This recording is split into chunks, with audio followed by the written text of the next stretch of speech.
Hello everyone and welcome back two plus minus. This is Anjali and आज हमारी है previous year series की 4th class और इसमें हम करेंगे assistant grade 2 previous year question paper.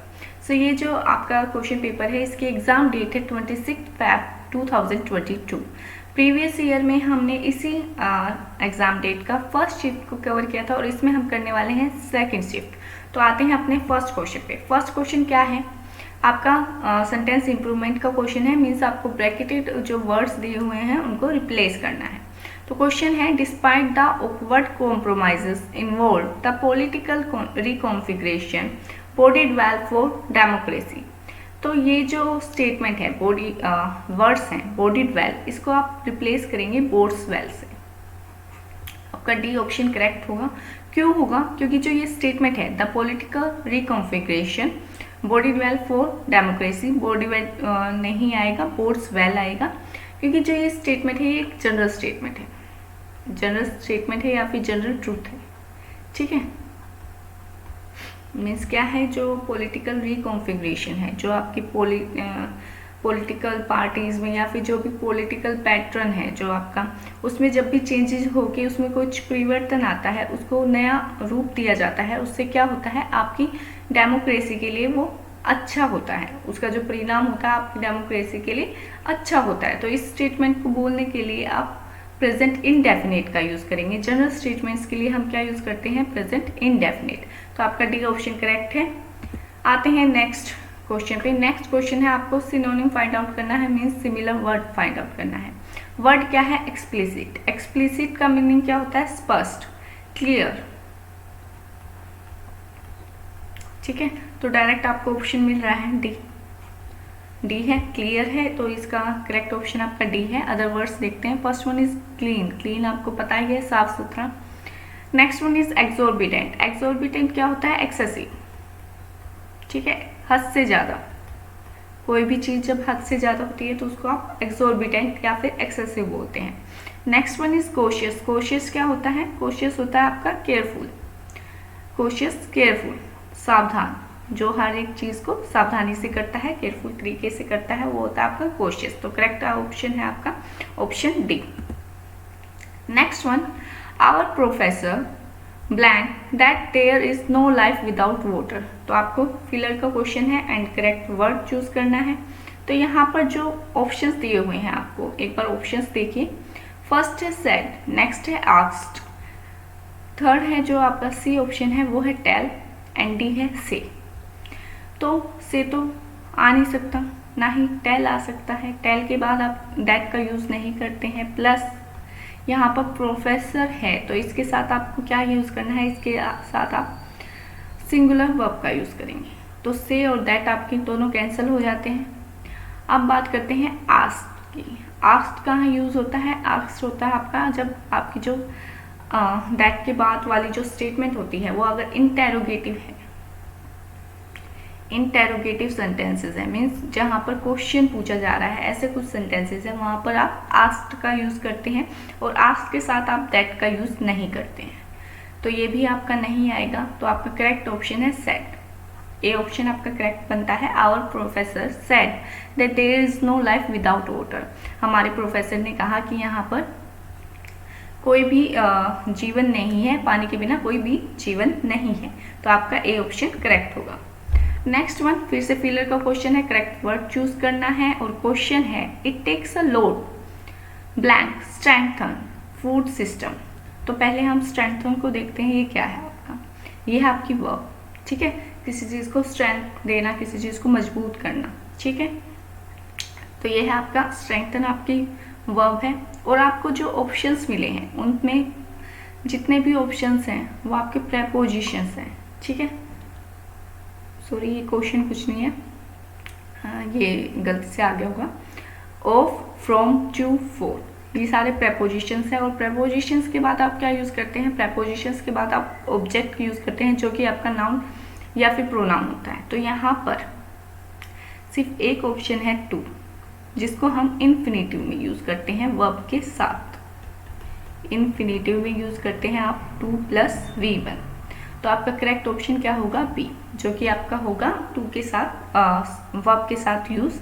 तो तो आपका जो सेंटेंस बनेगा वो क्या बनेगा, it takes a lot to strengthen food system. तो फूड सिस्टम को स्ट्रेंथ मजबूत बनाने के लिए बहुत मेहनत लगती है। तो आपका करेक्ट ऑप्शन है बी। नेक्स्ट वन इम्प्रूवमेंट का क्वेश्चन है और क्वेश्चन है आपके पास डिस्कशन अमंग द वर्कर्स वो suspend after the strict action. तो यहाँ पर आपको वोज मिल रहा है, ठीक है, और आपका टेंस पैसिव वॉइस में है। तो पैसिव वॉइस में वोज के साथ आप क्या यूज करते हैं, वर्ब की थर्ड फॉर्म।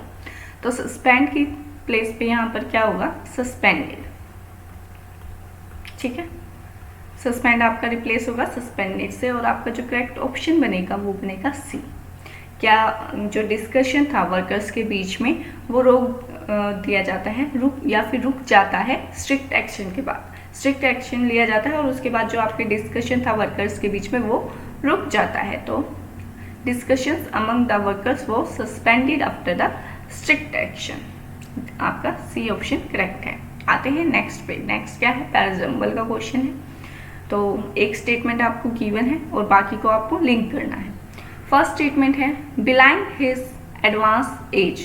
तो यहाँ पर जो आपको बिलाइंग मिला है ये आपका झिरंड है, ठीक है, झिरंड, इसको बिलाई प्लस आईएनजी यूज किया गया है। बिलाई क्या होता है, बिलाई होता है किसी चीज को झुठलाना, ठीक है, बिलाई होता है किसी चीज को झुठलाना मीन्स उसको छिपाना। उसने क्या किया, अपनी एडवांस एज मीन्स जो उसकी बढ़ती उम्र थी उसको झुठलाते हुए। अब आपने पार्टिसिपल पढ़ा होगा, जब भी आप पार्टिसिपल, ये हमारा प्रेजेंट पार्टिसिपल का क्वेश्चन भी है, पार्टिसिपल को यूज करते हैं तो ये जो आप पार्टिसिपल यहाँ यूज करते हैं इसके लिए यहाँ पर आपको एक नाउन चाहिए होता है, नाउन या प्रोनाउन, ये जो आपका एक्शन परफॉर्म जिसके लिए आप बिलाइंग का यूज करते हैं। जो सेकंड सेंटेंस आपका स्टार्ट होता है वो भी आपका एक नाउन या प्रोनाउन से ही स्टार्ट होता है। तो यहीं से आपको क्लू मिल जाएगा आपका जो नाउन है वो कहाँ आया है, स्टार्टिंग में रमेश, ठीक है, क्यों ऑप्शन में आपका रमेश आ रहा है। तो आप यहीं से स्टार्ट करेंगे और आप ऑप्शंस पे जाएंगे तो आपकी सिर्फ एक ही स्टेटमेंट है जो क्यों से स्टार्ट हो रही है, तो आप इसके ही अकॉर्डिंग लिंक करते जाएंगे। ब्लैंक हिज एडवांस्ड एज, फिर क्यों, Ramesh excitedly source of the freshly printed six क्यों के बाद R volumes of Masnavi that lie on his table, R के बाद B table before he launches into a story of how he, P के बाद S became fascinated with Persian poetry. तो आपका A option बिल्कुल करेक्ट है कि जो बिलाइंग हिज एडवांस एज, अपनी एज को झुठलाते हुए रमेश ने एक्साइटली मीन्स जोश से, जब कोई उत्सुक होता है उत्सुक वे में क्या किया, जो फ्रेशली प्रिंटेड 6 वॉल्यूम थी, मसनवी की जो 6 वॉल्यूम थी अभी अभी जो छपी थी उसको दिखाया, जो कि उसके टेबल पर रखी थी। लाई ऑन हिज टेबल बिफोर, किससे पहले, उनको दिखाया, before he launches into story, अपनी एक स्टोरी में जाने से पहले, of how he became fascinated with the Persian poetry, कि कैसे वो पर्शियन पोएट्री से अट्रैक्ट हुआ। उस चीज़ में, उस स्टोरी में जाने से पहले रमेश ने क्या किया, रमेश ने फ्रेशली प्रिंटेड जो अभी अभी प्रिंट हुई थी मसनवी की वॉल्यूम 6 वॉल्यूम्स, उनको शो ऑफ किया, उनको दिखाया। तो यहाँ पर जो आपका करेक्ट ऑप्शन है वो ए है। चलते हैं नेक्स्ट क्वेश्चन पे। नेक्स्ट क्वेश्चन फिर से आपका इम्प्रूवमेंट का क्वेश्चन है और क्वेश्चन है आपके पास millions have lost their jobs और हैड देयर हाउस और पे रिड्यूस्ड, ठीक है। तो यहाँ पर प्लूरल नाउन है, प्लूरल नाउन के साथ आपने हैव प्लस वी थर्ड का यूज़ किया है। तो अगर आप हैव प्लस वी थर्ड का पहले यूज़ कर रहे हैं तो सेकंड पार्ट में भी यहाँ पर हैड देयर की प्लेस पे आप हैव देयर यूज़ करेंगे, ठीक है, हैव देयर का यूज़ करेंगे क्योंकि पहले ही आपने क्या किया है, ये पास्ट फॉर्म है, पास्ट का यूज़ नहीं करेंगे आप, सीधा हैव लॉस्ट, जैसे आपने प्रेजेंट का जो वर्ब है प्रेजेंट परफेक्ट का यहाँ पे यूज़ किया है, वहीं यहाँ पर भी आप हैव देयर का यूज़ करेंगे, प्रेजेंट फॉर्म का यूज़ करेंगे। तो आपका जो करेक्ट ऑप्शन है वो है ए, कि millions have lost their jobs, millions ने, बहुत से लोगों ने अपनी जो है जॉब खो दी है, और हैव देयर हावर्स और पे रिड्यूस्ड, और जो उनके हावर्स थे, काम करने के आवर्स थे वो, और जो पे थी उसको भी, उसमें भी रिडक्शन हो गई है, उसमें भी कमी हो गई है। ठीक है, मिलियंस ने जॉब्स छोड़ दी है और उनके घंटों में और पे में भी रिडक्शन हो गई है, कमी हो गई है। तो आपका जो ए ऑप्शन बनेगा वो करेक्ट है। नेक्स्ट वन, यहाँ पर एरर फाइंडिंग का क्वेश्चन है और आपके पास स्टेटमेंट है, alcohol is volatile which means that over time the alcohol will slowly evaporates. तो यहाँ पर थर्ड पार्ट में एरर है, फिर से वही कि ये जो एक्शन है ये एक रेगुलर एक्शन है। ठीक है, जो है ये एक्शन एक रेगुलर एक्शन है कि जो अल्कोहल है वो क्या होती है, वो इवेपोरेट हो जाती है। ये जनरल स्टेटमेंट है, रेगुलर एक्शन है, तो यहाँ पर भी आप प्रेजेंट इंडेफिनिट का यूज करेंगे, प्रेजेंट इंडेफिनिट का। तो यहाँ पर फ्यूचर का विल रिमूव होगा और आपका सेंटेंस बनेगा, alcohol is volatile which means that over time the alcohol slowly evaporates. क्या है, अल्कोहल परिवर्तनशील है, मीन्स चेंज हो जाती है, तो उसका मीनिंग क्या है कि समय के साथ वो इवेपोरेट्स हो जाती है। तो इवेपोरेट हो जाती है, तो आपका करेक्ट ऑप्शन है सी, आपका सी पार्ट में एरर है, सी ऑप्शन आपका करेक्ट है। नेक्स्ट वन, फिर से सेंटेंस इंप्रूवमेंट का क्वेश्चन है और क्वेश्चन है, his latest move has caused outrage among its allies as a complete betrayal could split the unity।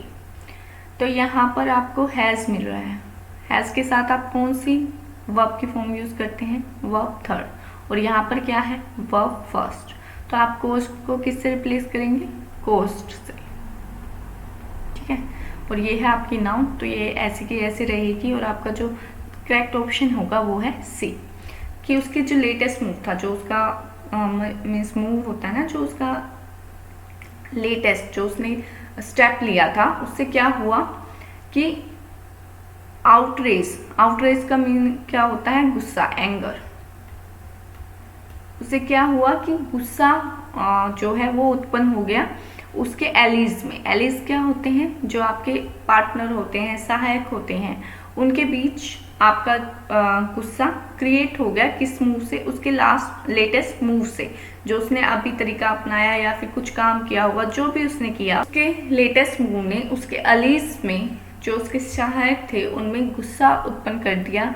क्योंकि एक जो कंप्लीट बिट्रेयल होता है, जो धोखा होता है, वो क्या कर सकता है, वो यूनिटी को स्प्लिट कर सकता है, मीन्स यूनिटी को एकता को तोड़ सकता है। ठीक है, उसके लेटेस्ट मूव ने उसके जो एलीज थे, सहायक थे, उनके बीच में गुस्सा उत्पन्न किया। क्योंकि अगर कंप्लीट जो बिट्रेयल होता है, जो धोखा होता है, वो क्या कर सकता है, एकता को तोड़ सकता है। तो आपका करेक्ट ऑप्शन है सी, हैज़ के साथ आप वी थर्ड का यूज करेंगे और वर्ब के बाद आपने ऑब्जेक्ट लिया है जो है आपका नाउन। आते हैं अपने नेक्स्ट क्वेश्चन पे। नेक्स्ट क्वेश्चन आपका सेंटेंस इंप्रूवमेंट का ही है और क्वेश्चन है आपके पास, many abusers doesn't have the emotional resources and coping skills to handle the pressure. Abusers क्या है, आपका प्लूरल नाउन है। प्लूरल नाउन के साथ आप कौन सी वर्ब यूज करते हैं, प्लूरल नाउन के साथ आप प्लूरल वर्ब यूज करते हैं। तो डजंट के प्लेस पे आप क्या यूज करेंगे, डोंट। ठीक है, तो आपका सी ऑप्शन करेक्ट होगा। Many abusers don't have the emotional resources, means जो अब्यूजर्स होते हैं, जो गालियाँ देते हैं या फिर भद्र व्यवहार करते हैं, उनको हम अब्यूजर्स बोलते हैं। उनके पास इमोशनल रिसोर्सेज नहीं होते, तो वो क्या करते हैं, स्किल्स को कॉपी करते हैं। ऐसा बोला जाता है ना, गाली तो आपका गुस्सा शांत हो जाएगा। तो प्रेशर को हैंडल करने के लिए वो ऐसे स्किल्स को कॉपी करते हैं, क्योंकि उनके पास कोई इमोशनल रिसोर्सेज नहीं होते, कोई अपना नहीं होता जिसके साथ वो अपनी बात शेयर कर सकें। तो इसलिए क्या होता है, जो एब्यूजर्स हैं वो कॉपी करते हैं स्किल्स को। तो आपका करेक्ट ऑप्शन क्या है, C, don't have. Next one, फिर से एरर फाइंडिंग का क्वेश्चन है एंड क्वेश्चन है, emollients are mixtures that helps soften and moisturize our skin. तो आपका जो एरर है वो सेकंड पार्ट में है। इमोलिएंट्स, इमोलिएंट्स क्या है? प्लूरल नाउन है, ठीक है। प्लूरल नाउन के साथ आप प्लूरल वर्ब का यूज करेंगे तो हेल्प्स के प्लेस पे आपका क्या आएगा? हेल्प। प्लस इमोलिएंट्स क्या होते हैं? इमोलिएंट्स होते हैं आपके मॉइस्चराइजर्स जो आते हैं ना आपकी बॉडी को सॉफ्ट बनाने के लिए, उनको आप इमोलिएंट्स बोलते हैं। और emollients are mixture that helps to soften and moisturize our skin, जो आपकी स्किन को सॉफ्ट करने में और मॉइस्चराइज करने में हेल्प करते हैं। तो आपका जो करेक्ट ऑप्शन है वो है बी। आप प्लूरल नाउन के साथ प्लूरल वर्ब का यूज करेंगे। नेक्स्ट वन, यहाँ पर सिनोनिम फाइंड आउट करना है, means similar word find out करना है। और वर्ड गिवन है आपके पास स्पेकुलेट। स्पेकुलेट क्या होता है? अनुमान लगाना, गैस। तो करेक्ट ऑप्शन आपको मिल ही जाता है डी। डी आपको गैस ही दिया हुआ है, अनुमान लगाना, तो करेक्ट ऑप्शन आपका डी है। अदर वर्ड्स देखते हैं। ट्रेड क्या होता है? ट्रेड होता है बिजनेस, व्यापार, बिजनेस व्यापार। लर्न क्या होता है? सीखना। गैदर क्या होता है? इकट्ठा करना, कलेक्ट। तो आपका ऑप्शन डी करेक्ट है। स्पेकुलेट क्या होता है? गैस, अनुमान लगाना। नेक्स्ट आपका पैरासिंपल का क्वेश्चन है और स्टेटमेंट आपके पास एक गिवन है। ईसा वॉज बोर्न इन 1922। ईसा कब बोर्न हुआ था? 1922, ठीक है। तो इसके बाद आप क्या यूज करेंगे? या तो आप एक प्लेस का नाम लेंगे या फिर आपका एक सेकंड क्लोज स्टार्ट होगा जो जिसमें आपको सब्जेक्ट की नीड होगी। तो स्टेटमेंट्स देखते हैं और आपको एक और चीज ऑप्शंस देखने हैं। फर्स्ट वन, आपके दो ही ऑप्शन है जो या तो पी से स्टार्ट हो सकते हैं या फिर क्यू से। आपके ऑप्शंस में ऐसा जो स्टेटमेंट स्टार्ट हो रही है वो दो ही स्टेटमेंट से हो रही है, या तो पी से या फिर क्यू से। तो पी से आपका इन प्रेपोजिशन स्टार्ट हो रहा है, यहाँ से आप स्टार्ट नहीं करेंगे। आई एम सॉरी, यहाँ से हम स्टार्ट कर सकते हैं क्योंकि आगे आपको इन द गैरिसन ऑफ मैसूर एक प्लेस दिया हुआ है, ठीक है। तो यहाँ पर इन 92 में बोर्न हुआ और एक प्लेस में बोर्न हुआ, तो आप ये यूज़ कर सकते हैं। जबकि क्यू में क्या दिया हुआ है? क्यू में दिया हुआ है बेंगलुरु, ठीक है। अगर आप किसी प्लेस को कनेक्ट कर रहे हैं यहाँ पे तो उसके लिए आपको इन की नीड होगी कि ईसा वॉज बोर्न इन 1922 इन बेंगलुरु। आप अगर क्यू से स्टार्ट करेंगे तो आपको एक प्रपोजिशन की नीड होती उसको बताने के लिए कि वो वहाँ जो है पैदा हुआ था, उस प्लेस पे पैदा हुआ था। तो हम पी से स्टार्ट करेंगे। पी से आप स्टार्ट करेंगे और पी के आपके पास दो स्टेटमेंट्स है, या तो आप पी के बाद आर का यूज़ कर सकते हैं या फिर एस का। देख लेते हैं। Isar was born in 1922 in the garrison of Mysore. Mysore की जो गैरिसन क्या होता है? गैरिसन होता है आपका 45 मिलिट्री पोस्ट। जो दुर्ग सेना होती है ना, जो एक मिलिट्री पोस्ट बना दी जाती है और उसके किलेबंदी की जाती है, उसको आप गैरिसन बोलते हो, ठीक है। तो मैसूर या तो ये एक मतलब जगह, और इसके साथ आपको एक और नाउन यूज होगी, जैसे बोलते हैं ना दिल्ली कैंट, ऐसे बोल सकते हैं। तो मैसूर के साथ आपको एक और नाउन यूज करनी होगी। आपके जो गिवन स्टेटमेंट्स है वो या तो आर या तो एस। मैसूर के साथ अगर आप एस का यूज करते हैं, Mysore the control of the Indian army, यहाँ से कोई भी लॉजिक नहीं बन रहा है। वो कहाँ पैदा हुआ था? मैसूर के जो गैरिसन था उसमें पैदा हुआ है, और द कंट्रोल ऑफ, या तो एंड से कुछ कनेक्ट होता। यहाँ पर एस से आप स्टार्ट नहीं कर सकते क्योंकि कोई भी कनेक्शन नहीं बन रहा है। तो आप कहाँ से स्टार्ट करेंगे? आर से स्टार्ट करेंगे, ठीक है। पी के बाद आप आर का यूज करेंगे और जो आपका ए ऑप्शन है वो करेक्ट हो जाएगा। तो अपना लिंक करना स्टार्ट करते हैं। Isar was born in 1922। Isar born हुआ 1922 में। गैरिसन ऑफ मैसूर में बोर्न हुआ। मैसूर लांसर्स, मैसूर के साथ आप एक और नाम देखेंगे, मैसूर लांसर्स। लांसर्स भी क्या होती है? ये भी मिलिट्री जो पोस्ट होती है उनके लिए यूज होता है। जो मिलिट्री का एरिया होता है उसके लिए आप यूज कर सकते हैं। Mysore lancers which is in मुनि रेड्डी पालिया, ये क्या है? एक प्लेस है बेंगलुरु में। तो आर के बाद आपका क्या कनेक्ट होगा? इन बेंगलुरु। किसी को पता है कि मुनि रेड्डी पालिया एक प्लेस है बेंगलुरु में, तो वो वैसे ही कनेक्ट कर लेगा, उसको पता चल जाएगा कि आप सही जा रहे हैं।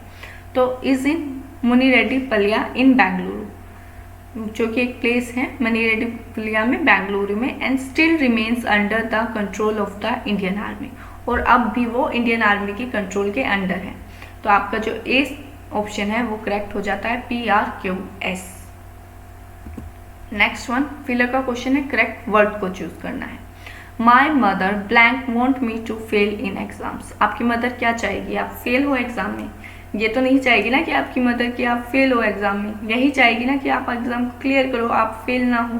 तो मदर क्या है, मदर आपका सिंगुलर है, सिंगुलर सब्जेक्ट है, तो सिंगुलर सब्जेक्ट के साथ जो आप वर्ब यूज करेंगे वो भी सिंगुलर होगी, और डज नॉट का यूज करेंगे या फिर डजंट का यूज करेंगे। My mother doesn't want me to fail in exams. ठीक है, मेरी मदर नहीं चाहती कि मैं एग्जाम्स में फेल हूँ, तो यहाँ पर आप डजंट का यूज करेंगे। नेक्स्ट फिर से पैरा जंबल का क्वेश्चन है, तो पहले ऑप्शंस ही देख लेते हैं। ऑप्शंस में आपको हर एक ऑप्शन में जो आपकी पैरा जंबलिंग या पैराग्राफ स्टार्ट हो रहा है वो हमेशा पी से हो रहा है, तो आपकी जो स्टार्टिंग की स्टेटमेंट रहेगी वो पी ही रहेगी। तो the novel Beloved offers a harrowing look at slavery and its lasting impact. जो नोवेल था बिलोव्ड, बिलोव्ड एक नोवेल है जो ऑफर करता है आपको हेरोइंग लुक। हेरोइंग क्या होता है, शोकजनक, डिस्ट्रेसिंग।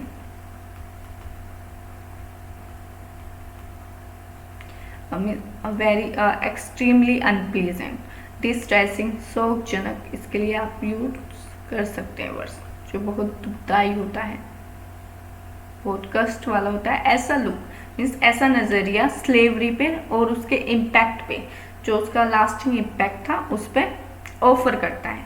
तो नॉवल जो है बिलोव्ड वो किसके बारे में है, स्लेवरी के हेरोइन लुक को दर्शाता है। और पी के बाद आप या तो आर का यूज़ कर सकते हैं या फिर एस का या फिर क्यू का, तीनों आपके पास ऑप्शंस में हैं।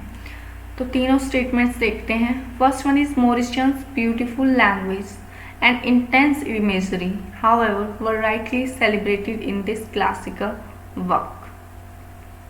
मॉरिशन की जो ब्यूटीफुल लैंग्वेज थी और जो इंटेंस इमेजरी थी, मीन्स बहुत ज़्यादा जो उसकी इमेजरी, जो इमेजिनेशन थी, वो गहरी जो इमेजिनेशन थी, वो इस बुक में बिल्कुल राइटली, बिल्कुल उस वर्क को सही दिशा दी गई है, सही से एक्सप्लेन किया गया है।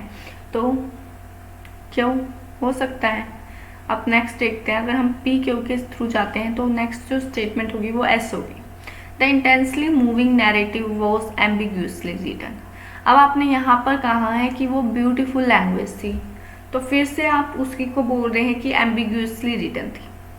ठीक है, तो ये आपस में क्यों के बाद आप एस का यूज़ नहीं करेंगे, ये आपका रॉन्ग होगा। हम आर को देख लेते हैं, हमारे पी के बाद हम आर को भी यूज कर सकते हैं। A film adaptation of her novel starring Oprah Winfrey was released in 1998। तो यहाँ से भी नहीं होगा। पहले, इससे पहले तो हम उसके वर्क की बात करेंगे ना, कि उसने कैसा वर्क किया है उसमें। तो आपकी जो फिल्म की बात आएगी वो तो लास्ट में आएगी, फिल्म की बात। तो हम जो स्टार्ट करेंगे वो हम करेंगे पी एंड एस। ठीक है, और ये आपका बनेगा सेकंड ऑप्शन। तो बिलोव था वो क्या था, एक हेरोइन लुक देता था स्लेवरी पे, और जो इंटेंसली, यहाँ इंटेंसली मूविंग नैरेटिव, जो उसने स्टोरी बताई थी, जो उसका बताने का तरीका था, वो एम्बिग्यूसली रिटन, वो थोड़ा ना डाउटफुल तरीके से, मीन्स अनसर्टेन वे में, जिसका डबल मीनिंग होता है। एम्बिग्यूस का क्या होता है, जिसका एक से ज़्यादा अर्थ हो सकता है। ये उस तरीके से लिखा गया था। अब उस तरीके से लिखा गया था, बट उसकी जो लैंग्वेज थी, Mauritius beautiful language and intense imagery, however, यहाँ पर हाउएवर का यूज़ हुआ है। तो हाउएवर का यूज़, उसने कहा एम्बिग्यूसली रिटन था, बट उसने उसको जस्टिफाई भी किया है बाद में, इसलिए यहाँ पर हाउएवर का यूज़ हुआ है। तो आप इसके बाद क्यों का यूज़ करेंगे।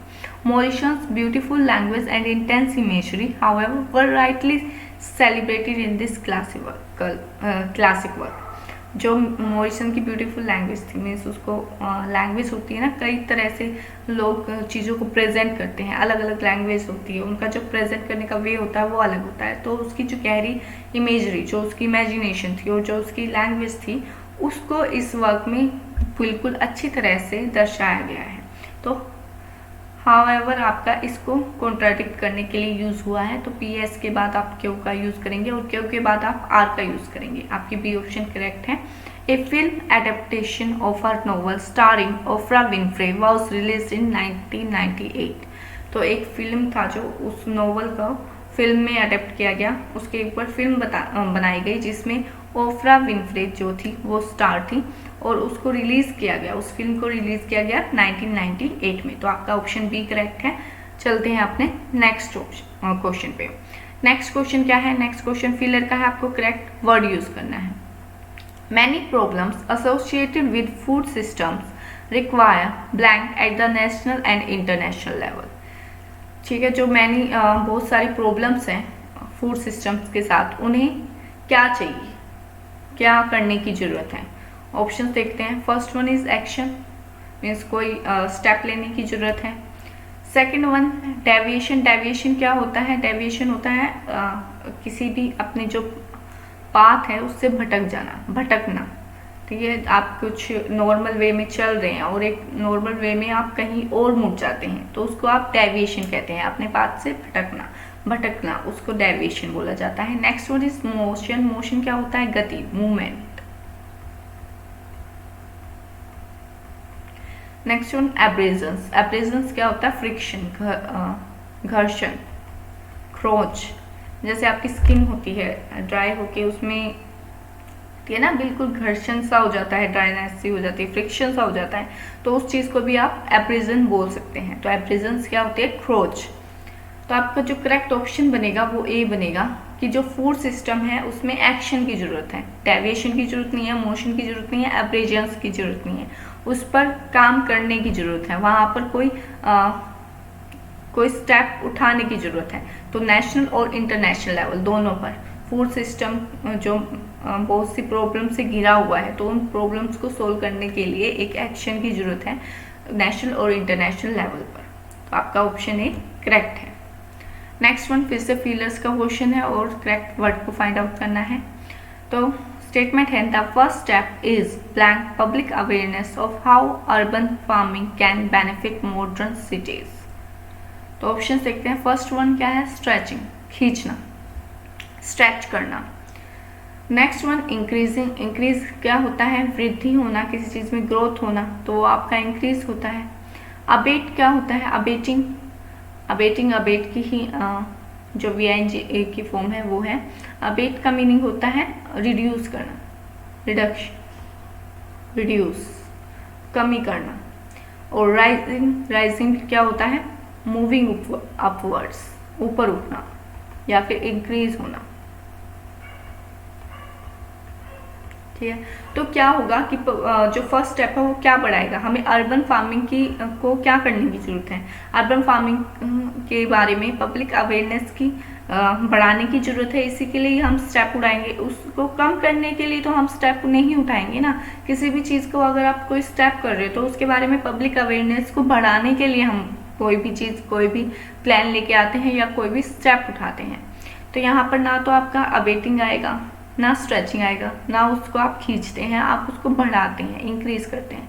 तो आपके पास दो ऑप्शंस बचते हैं। First one increasing and second one rising. तो दोनों आपका बढ़ाने की, वृद्धि के सेंस में है, बट जो राइजिंग होता है ये आपकी इंट्रांसिटिव वर्ब हो सकती है।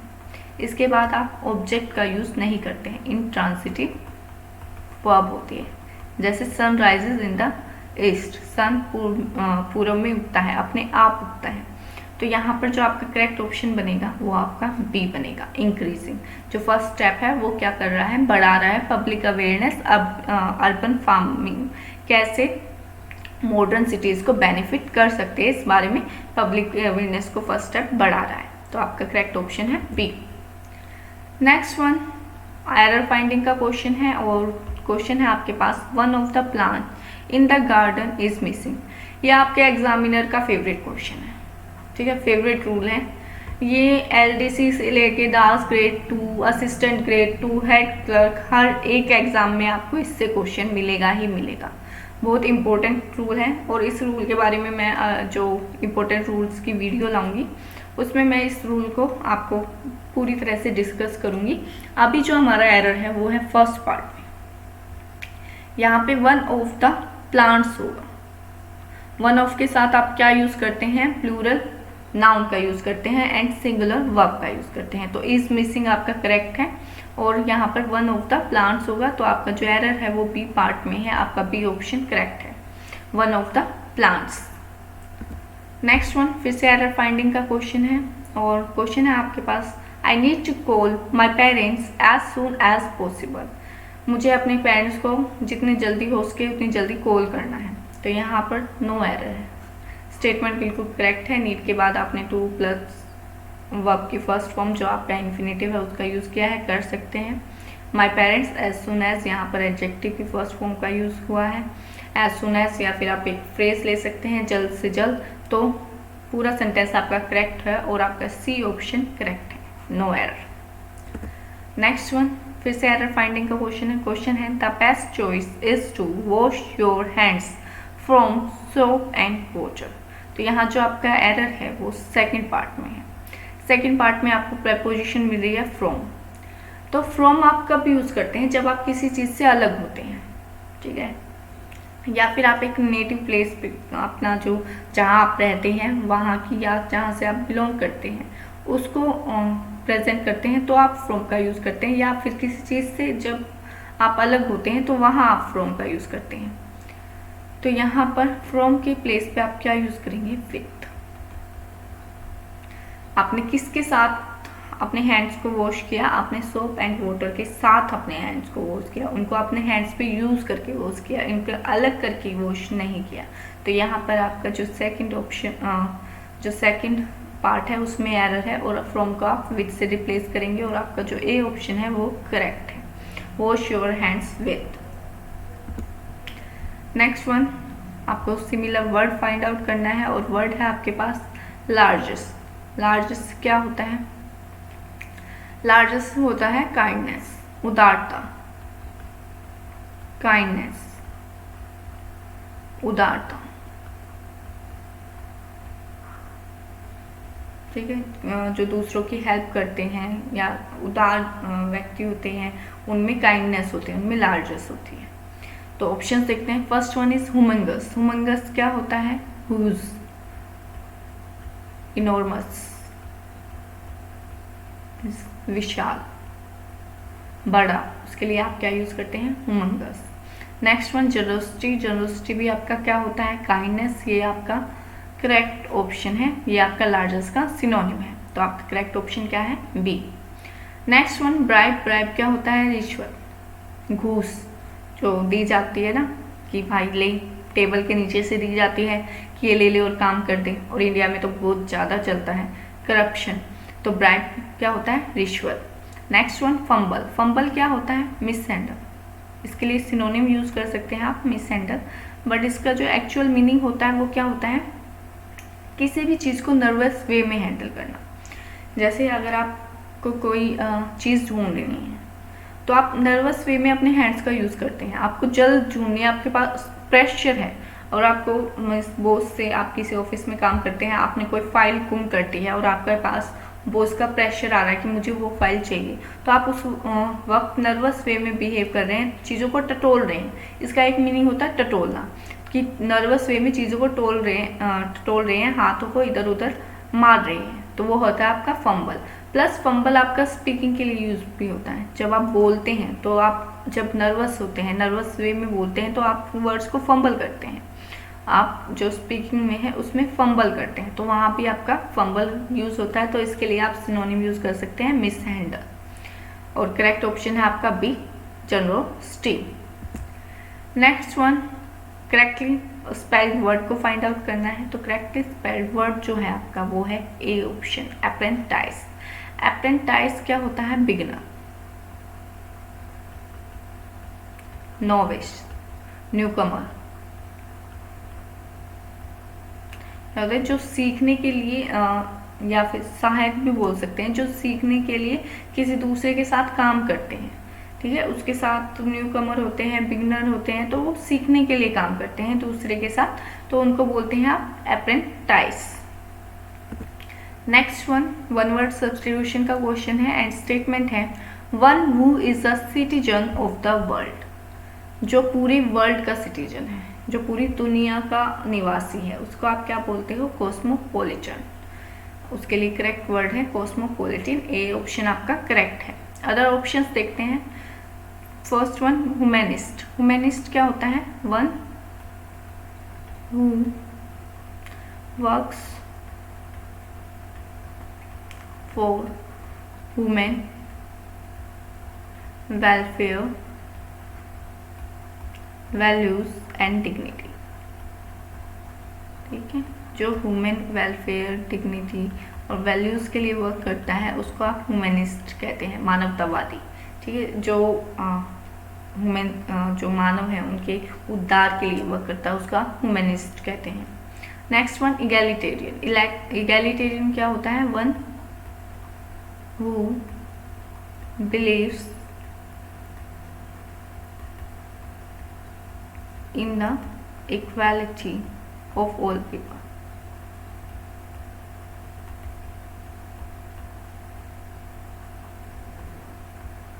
ये क्या होता है? जो हर एक व्यक्ति को एक समान समझता है, जिस पर्सन के लिए हर एक व्यक्ति समान है, समानतावादी, इसको आप समानतावादी भी बोल सकते हैं हिंदी में, तो वो होता है आपका एगैलिटेरियन, जिसके लिए हर एक पर्सन इक्वल है, ना वो रिलीजन का भेद करता है, ना वो कास्ट का भेद करता है, ना वो रेस का भेद करता है, वो हर एक पर्सन को इक्वल ट्रीट करता है और इक्वल मानता है, तो वो होता है आपका egalitarian. Next one philanthropist. Philanthropist क्या होता है? One who helps needy people by giving money, by giving money. जो नीडी पीपल होते हैं, जिनको ज़रूरतमंद लोग जो होते हैं, जिनको ज़रूरत होती है, उनको हेल्प करता है मनी देकर, पैसे देकर, तो उसको आप बोलते हैं फिलैंथ्रोपिस्ट। तो करेक्ट वर्ड क्या है? करेक्ट वर्ड है कॉस्मोपॉलिटन। जो आपका पूरे वर्ल्ड का, पूरे संसार का निवासी होता है उसको आप बोलते हो cosmopolitan. Next one antonym find out करना है, अपोजिट मीनिंग फाइंड आउट करना है। वर्ड है फास्टिडियस। फास्टिडियस क्या होता है? फास्टिडियस होता है हार्ड टू प्लीज, जिसको मनाना बहुत मुश्किल होता है। कुछ लोग होते हैं ना, हर एक चीज़ में उनको बिल्कुल छोटी से छोटी चीज़ में भी परफेक्शन चाहिए, कोई कमी नहीं होनी चाहिए, तो वो होते हैं आपके फास्टिडियस। उनको हर एक चीज़ ना परफेक्ट चाहिए, इसको आप चूजी भी बोल सकते हो, चूजी। तो इनको मनाना बहुत मुश्किल होता है, इनको प्लीज़ करना, खुश करना बहुत मुश्किल होता है, वो होते हैं आपके फास्टिडियस। तो ऑप्शंस देखते हैं। First one is arrogant. Arrogant होता है घमंडी, कॉन्साइटेड, घमंडी। Next one promising. प्रोमिसिंग क्या होता है? अट्रैक्टिव, जो आकर्षक होता है उसको आप क्या बोलते हो? Promising. Next one affable. Affable क्या होता है? मिलनसार, फ्रेंडली। यह फ्रेंडली होता है, जल्दी से घुल मिल जाता है, सोशल होता है, उसको आप क्या बोलते हो? Affable. Next one allure. Allure क्या होता है? अट्रैक्शन।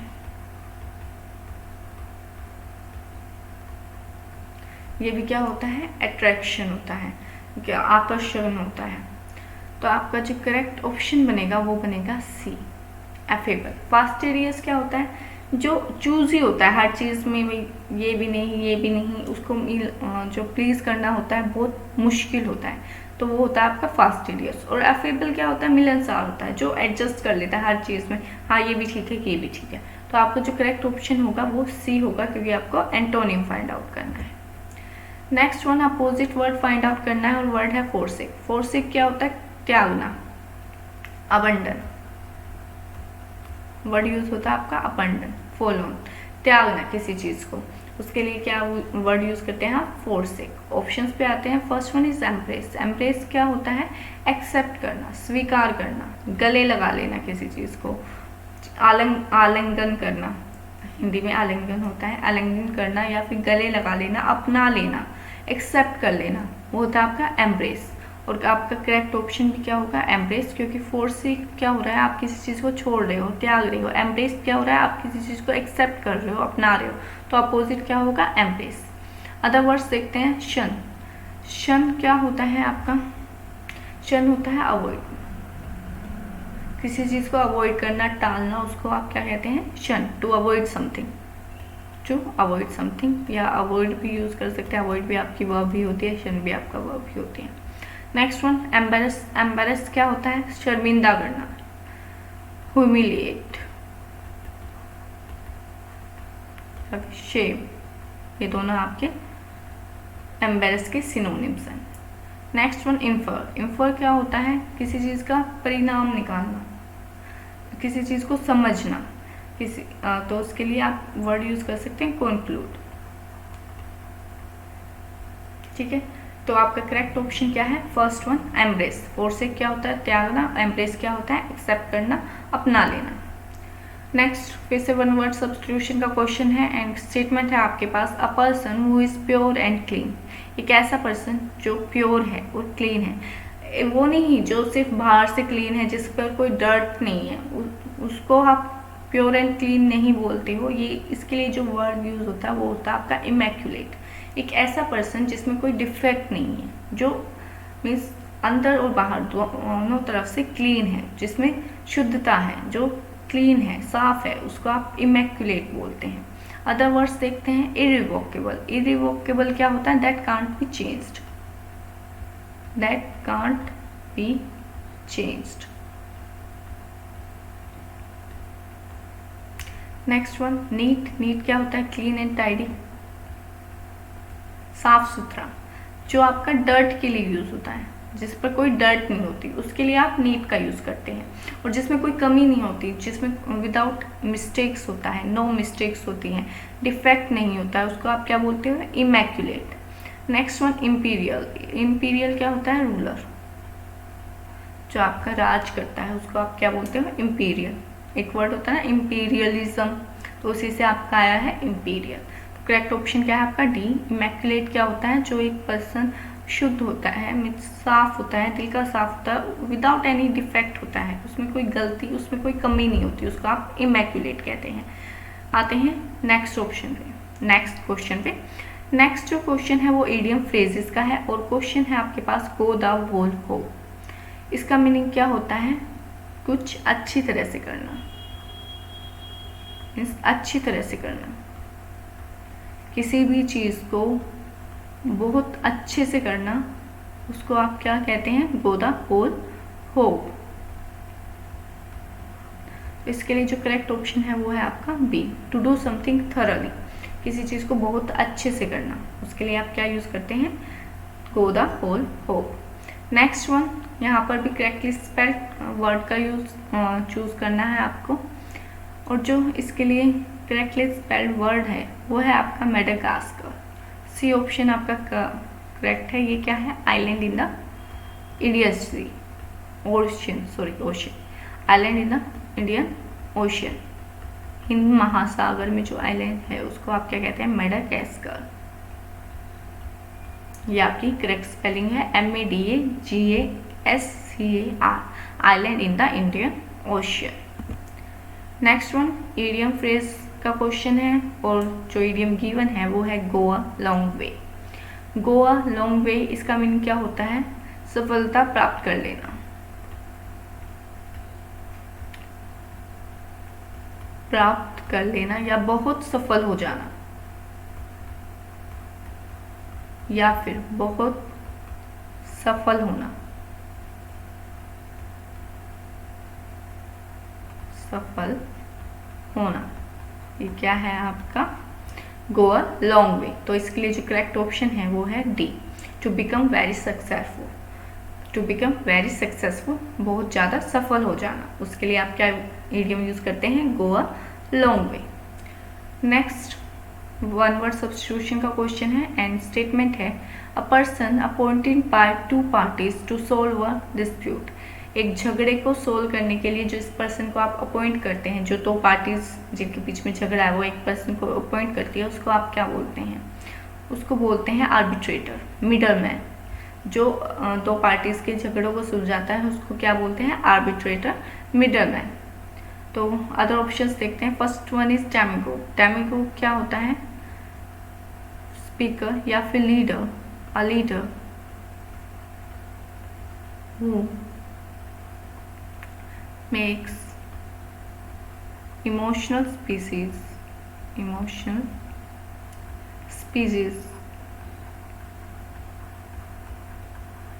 to influence people।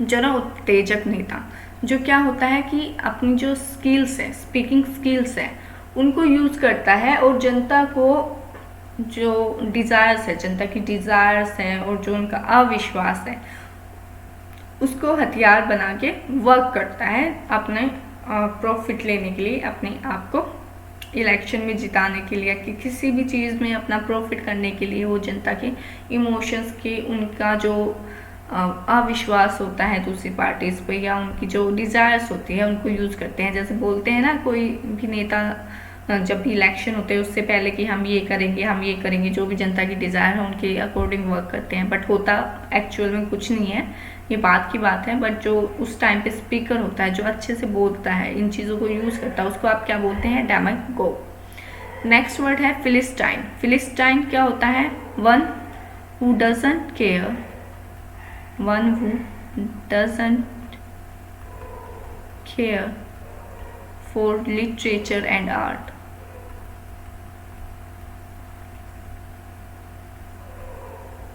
और आर्ट, जो कला या फिर साहित्य के लिए के मतलब उसको कुछ भी रुचि नहीं होती, उसकी रिस्पेक्ट नहीं करता या उसको कोई भी रुचि नहीं होती कला या साहित्य में, तो उसको आप क्या बोलते हैं? Philistine.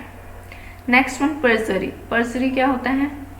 The act of telling lie in a court of law। Means court में जो आपका न्यायालय होता है उसमें झूठ बोलना या फिर झूठी गवाही देना, उसको पर्जरी कहते हैं।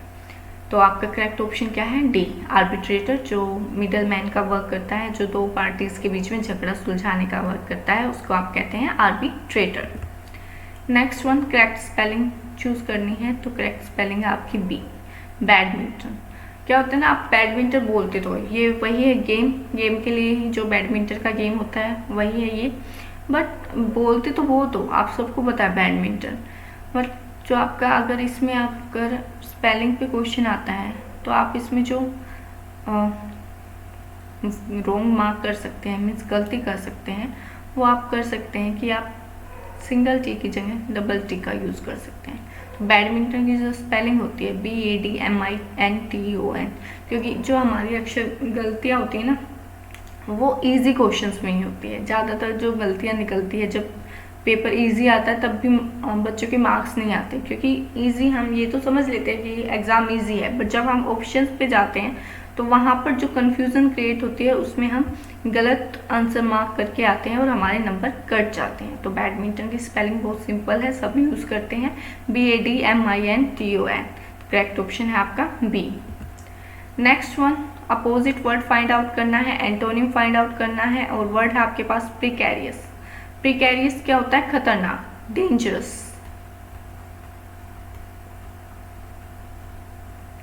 खतरनाक, इसके लिए आप क्या वर्ड यूज करते हैं? प्रिकैरियस। हार्मफुल, तो ऑप्शंस देखते हैं। First one is petty. Petty क्या होता है? स्मॉल, छोटा, जैसे पैटी क्राइम्स, जो छोटे क्राइम्स होते हैं उनके लिए, तो पैटी होता है आपका स्मॉल, छोटा। इजी, इजी आसान। कॉशियस क्या होता है? केयरफुल, अभी पीछे भी हमने पढ़ा है, कॉशियस, केयरफुल, अलर्ट, सावधान। Next one is safe. Safe क्या होता है? सुरक्षित। तो जो आपका करेक्ट ऑप्शन बनेगा वो क्या बनेगा? सेफ।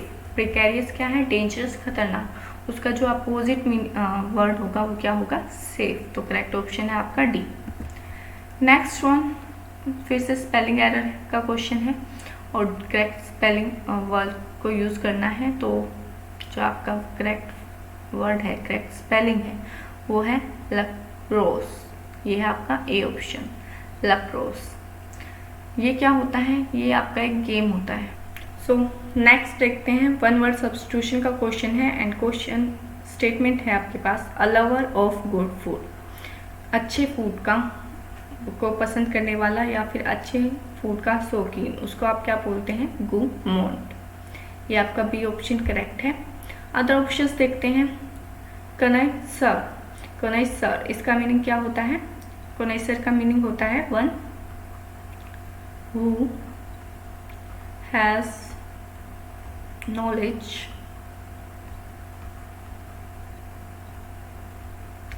अबाउट फूड, आर्ट और म्यूजिक एट्सेट्रा। ठीक है, जिसको फूड, आर्ट, म्यूजिक इनके बारे में नॉलेज होती है, जो एक्सपर्ट होता है, नॉलेज नहीं एक्सपर्ट नॉलेज, जिसको जो पारखी होता है, हिंदी में आप बोलते हैं पारखी, तो इनके साथ जो पारखी होता है इन चीज़ों में, उसको आप क्या बोलते हैं? कनैसर। नेक्स्ट वन, बफे, बफे क्या होता है? मील, बुफे ये क्या होता है? ये जैसे आजकल पार्टीज होती हैं जिनमें टेबल पे खाना रखा होता है और आपको सेल्फ सर्विस करनी होती है, जहां आपको सेल्फ सर्विस करनी होती है, ऐसे मील को क्या कहते हैं आप? बुफे। ठीक है, अपने आप से खाना लेना होता है, वो खाना टेबल पर रखा होता है। नेक्स्ट वन, शेफ, शेफ क्या होता है? अ प्रोफेशनल कुक, जो रेस्टोरेंट या फिर होटल्स में कुक होते हैं उनको आप क्या बोलते हो? शेफ। तो आपका करेक्ट ऑप्शन बी है। नेक्स्ट क्वेश्चन पे मूव करते हैं। नेक्स्ट क्वेश्चन है आपका इडियम एंड फ्रेजेस का, और इडियम है आपके पास टेक हार्ट। टेक हार्ट का मीनिंग क्या होता है? प्रोत्साहित करना, प्रोत्साहित करना। तो इसके लिए जो करेक्ट ऑप्शन होगा वो होगा आपका B, to be encouraged. Next one comprehension के क्वेश्चन है, तो क्वेश्चन पे मूव करते हैं। क्वेश्चन जो फर्स्ट क्वेश्चन है वो है आपका, what was the main reason for the dismantlement of डेब्ट slavery in south of America. South America में जो डेब्ट स्लेवरी थी उसकी जो पतन था उसका मुख्य कारण क्या था? तो अपने पैराग्राफ पे आते हैं, कॉम्प्रिहेंशन पे आते हैं। तो यहाँ पर अगर आप लास्ट में पढ़ेंगे, दैट सिस्टम ऑफ डेब्ट slavery continued in the south until after World War II when it gradually died out. Died out का मीनिंग होता है खत्म हो जाना। Died out as the mechanization of farming became widespread. जैसे ही फार्मिंग में machines का यूज़ होने लगा तो जो डेब्ट स्लेवरी थी उसका पतन हो गया वर्ल्ड वॉर सेकेंड के बाद। आगे है, so too African Americans left the system as they moved to better paying industrial jobs in the north during the Great Migration. तो क्या हुआ? वो नॉर्थ में मूव कर गए इंडस्ट्रियल जॉब्स के लिए, जो उनको जहाँ पर उन्हें एक अच्छी वेतन प्राप्त होता था, एक अच्छी पेमेंट होती थी। तो वो जो अफ्रीकन अमेरिकन्स थे कहाँ गए? नॉर्थ में चले गए। तो अपने क्वेश्चन पे आते हैं। अब देखते हैं ऑप्शंस। फर्स्ट है, the African American share croppers started a revolution. ऐसा कुछ नहीं हुआ था, उन्होंने रिवॉल्यूशन स्टार्ट नहीं किया था। Next one, the share croppers started a cooperation to help fellow debtors out of the cycle and hence gradually overclay the ensave. ये भी आपका रोल है, गुलामी से बचने के लिए उन्होंने ऐसा कुछ नहीं किया था, उन्होंने कोई ऐसा स्टेप नहीं उठाया था। Third one, the African Americans moved out to north of America where they had better paying industrial jobs. ये हो सकता है, एक बार लास्ट ऑप्शन को भी देखते हैं क्योंकि वहाँ पर दो स्टेटमेंट्स थी हमारे पास, दोनों में से कुछ भी हो सकता है। The court started ruling in the favor of African American. ऐसा भी कुछ नहीं हुआ था, तो आपका सी ऑप्शन करेक्ट है कि जो अफ्रीकन अमेरिकन थे वो नॉर्थ ऑफ अमेरिका में चले गए थे, वहाँ पर जी उन्हें एक अच्छी सैलरी वाली जॉब, इंडस्ट्रियल जॉब्स मिल रही थी। तो आपका सी ऑप्शन करेक्ट है। मूव करते हैं नेक्स्ट क्वेश्चन पे। नेक्स्ट क्वेश्चन क्या है? What happened once the share croppers were caught in a डेब्ट ट्रैप। तो डेब्ट ट्रैप था जो, उसमें जब एक बार शेयर क्रॉपर्स फंस जाते थे उनके साथ क्या होता था? तो यहाँ पर स्टार्टिंग में जो आपको लाइन मिलेगी, land owners provided share croppers with land, seeds, tools, clothing and food. Charges for the supplies were deducted from the sharecroppers' portion of the harvest, leaving them with substantial debt to landowners in bad years. Sharecroppers would become caught in continual debt, especially during weak harvest or periods of low prices, such as when cotton prices fell in the 1880 and 90s. तो यहाँ पर ही आपको मिल गया है कि वो एक जो विशियस सर्कल था उसमें फंस गए थे कि उन्हें डेप्ट देना पड़ता था। उन्होंने कुछ परसेंटेज अपना दिया हुआ था कि उनको जो लैंड ओनर्स थे वो क्या प्रोवाइड करते थे, क्लोथिंग प्रोवाइड करते थे, टूल्स प्रोवाइड करते थे, सीड बीज प्रोवाइड करते थे और फूड प्रोवाइड करते थे, जिसका जो पेमेंट था वो उनका जो हिस्सा था। क्या था, शेयर क्रॉपिंग में क्या होता है कि कुछ हिस्सा जो मालिक है, जिसकी ज़मीन है, उसको जाता है और कुछ हिस्सा किसान का रहता है। जो परसेंटेज जो पोर्शन शेयर क्रॉपर की थी उसमें से उनके चार्जेस वो जो फूड और टूल लैंड ओनर्स प्रोवाइड करते थे उसको देना होता था। लिविंग डैम विद सब्सटेंशियल डेप्ट, उसके बाद उनका जो लगातार डेप्ट था वो बढ़ता ही रहता था। जैसे वो पहले वाला डेप्ट चुका नहीं पाते थे और परसेंटेज देकर भी वो कंप्लीट डेप्ट नहीं चुका पाते थे, तो इसकी वजह से उनका जो डेप्ट था वो बढ़ता जाता था। तो एक कंटिन्यूअल डेप्ट का एक विशियस सर्कल सा बन गया था। तो अब आते हैं अपने ऑप्शंस पे। First owner, the land owners took their kids as bones, ऐसा कुछ नहीं था, रॉन्ग है। Next one, the share croppers had to work for free until the डेप्ट वाज पेड, हो सकता है, इसको भी चेक करेंगे। अभी नेक्स्ट स्टेटमेंट्स पे चलते हैं। They usually ran away to escape the wrath of the white land owners, ऐसा भी नहीं था। They were not allowed to leave the landowner's property until the debt was paid. तो डी ऑप्शन है, वो फ्री में वर्क नहीं करते थे, उनको कुछ परसेंटेज मिलता था। जो हार्वेस्ट होता थे क्रॉप्स का, उनका कुछ परसेंटेज होता था, उनको वो डेप्ट के रूप में उसे वापस करना होता था। बट ये ऑप्शन था कि they were not allowed to leave the landowner's property until the debt was paid। देखिए यहाँ पे वंस इन डेप्ट share croppers were forbidden by law to leave the land owners property, यहाँ दिया हुआ है जब तक जो डेप्ट था वो पे नहीं हो जाता था वो लैंड ओनर की प्रॉपर्टी को छोड़ नहीं सकते थे। तो आपका जो करेक्ट ऑप्शन बनता है वो है D. Next one, which of the following statements is best supported by the given passage, कि इनमें से कौन से स्टेटमेंट हैं जो पैसेज के द्वारा सपोर्ट की गई है। तो इसके लिए आपको हर एक स्टेटमेंट देखना पड़ेगा। फर्स्ट स्टेटमेंट है, द सिस्टम ऑफ डेप्ट slavery continued in the south of America until after world war first. तो आपने फर्स्ट क्वेश्चन के लिए नीचे पढ़ा था, ये वर्ल्ड वॉर फर्स्ट नहीं है, वर्ल्ड वॉर सेकेंड है, तो ये आपकी रॉन्ग स्टेटमेंट होती है। Second one, land owners provided white share croppers, तो शेयर क्रॉपर्स जो थे वो वाइट नहीं थे, आप स्टार्टिंग में पढ़ेंगे। तो after the end of the American civil war and the abolition of slavery many African Americans and some whites in the rural south made a living by renting small plots of land from large landlords who were usually white and placing it, जो land owners थे वो white थे, land owners और share croppers भी white थे, but सिर्फ white share croppers को land नहीं दी जाती थी, यहाँ पर अफ्रीकन अमेरिकन को भी दी जाती थी। जो लैंड ओनर्स थे वो सिर्फ वाइट थे, बट जो सीड्स टूल्स एंड क्लोथिंग दी जाती थी वो African American and white share croppers दोनों को दी जाती थी। तो ये भी स्टेटमेंट आपकी रॉन्ग है। Next one, southern courts were unlikely to rule in favour of black sharecroppers against white land owners, तो इसको भी चेक कर लेते हैं। यहाँ तक हम पढ़ चुके हैं। नेक्स्ट आते हैं, sharecroppers would became caught in continual डेप्ट, ये भी चीज़ हम कवर कर चुके हैं।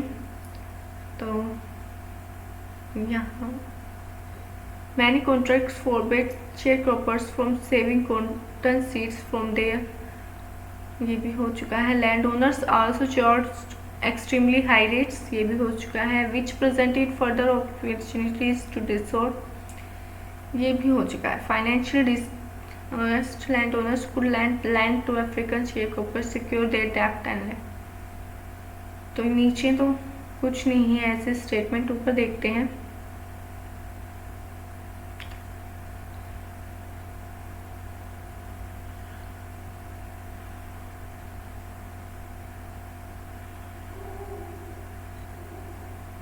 ऐसा कुछ मिल नहीं रहा है। एक बार नेक्स्ट स्टेटमेंट को भी चेक कर लेते हैं। Between 1880 and 1930, the proportion of northern farms operated by the teenagers increased from 36 to 55%। एक बार इसको चेक कर लेते हैं, अगर ये नहीं तो आपकी सी करेक्ट होगी। तो between 1880 and 1930 the proportion of southern farms, यहाँ पर साउथर्न फार्म्स की बात हुई है, जबकि आपकी स्टेटमेंट में नॉर्थर्न फार्म्स की बात हुई है, तो ये भी रोंग है। तो आपकी जो स्टेटमेंट करेक्ट होनी चाहिए वो सी होनी चाहिए। एक बार फिर से इसको चेक करते हैं, कहीं पर तो दिया ही होगा कोर्स का।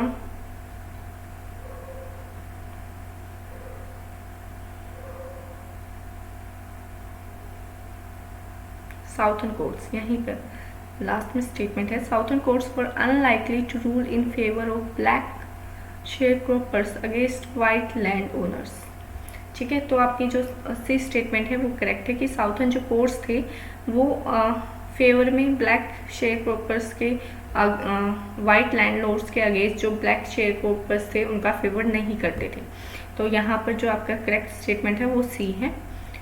चलते हैं नेक्स्ट क्वेश्चन पे।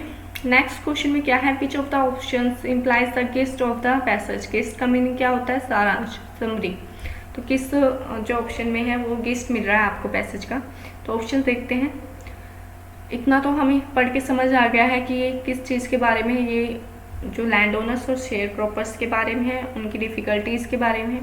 तो स्टार्ट करते हैं ऑप्शंस में। The passage talks about systematic and institutionalized inequalities faced by African Americans in the post-Civil War America until World War II। सिर्फ अफ्रीकन अमेरिकन्स ने नहीं किया था, सिर्फ उनकी इनक्वालिटीज़ का बात नहीं हो रही है, तो ये रॉन्ग होगा। इस शेयर क्रॉपर्स की बात हो रही है जो वाइट भी थे और अफ्रीकन अमेरिकन्स भी थे।